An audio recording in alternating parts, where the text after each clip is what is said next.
Good morning. It's the Monday after Easter. The news that Christ is not dead but resurrected. Easter week gives us two things in my mind. One is rebirth, death and rebirth in Christ Jesus, personal transformation. But as we see with Palm Sunday and the washing of feet and the inauguration of the Eucharist, we also have a political message about justice in the world, our action in the world, bringing justice, which is so important to all of us. I'm making simnel cake at the moment, and I wonder how many little marzipan balls you might put on your simnel cake. Traditionally, it's 11 because there were 12 disciples and people miss out the one for Judas.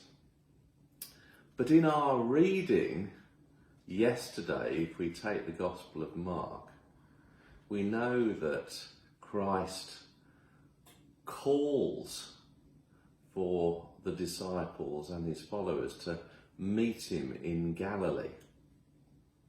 And for me, that's a real call for us to meet Christ in Galilee. And when I'm making the simnel cake and rolling one of these for each of the disciples, sometimes people do 12 and they say that's because Jesus is the 12th. But I wonder if when we do the 12th one is us.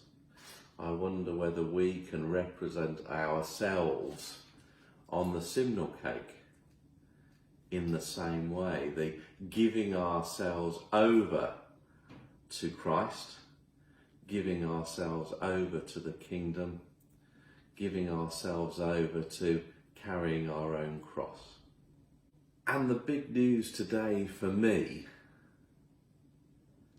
when I hear that gospel, is that I had some incredible news just before Easter, just a couple of days before Easter, in fact, to say that me giving myself up to the potential for ordination was being accepted.